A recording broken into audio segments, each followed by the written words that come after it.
Hello everyone, কেমন আছো তোমরা সবাই? আশা করি অনেক ভালো আছো। আজকে সকাল থেকে কি খাবো সেটাই তোমাদের সঙ্গে শেয়ার করার চেষ্টা করব। সো প্রথমে আম খাইলাম। আজকের মেনুতে আছে সাদা ভাত, তারপরে হচ্ছে তোমার পুঁই শাকের চচ্চটি, আর হচ্ছে এই যে দেখো এগুলা সেই কী বলে এগুলা ঢেঁকি শাকের পাতার ভাজা, আর একটা সঙ্গে লেবু নিয়েছি। আজকে আর বেশি কথা বলবো না, অনেক খিদে লেগেছে, আগে খেয়ে নেই। প্রথমে একটু লেবু চিপে, একটু লবণ দিয়ে, একটু ঢেঁকি শাকের ভাজা দিয়ে ফার্স্ট বাইট। ওয়াও, সেই হচ্ছে দারুণ।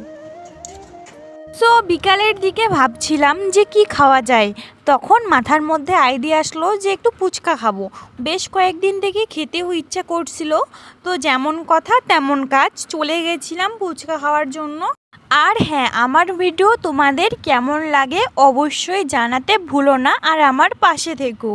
বাজার থেকে আসার সময় একটা আনারস নিয়ে আসছিলাম, তো ভাইকে বললাম এটা কেটে দে, সবাই মিলে খাবো। সো এখন আমরা আনারসটা খাবো।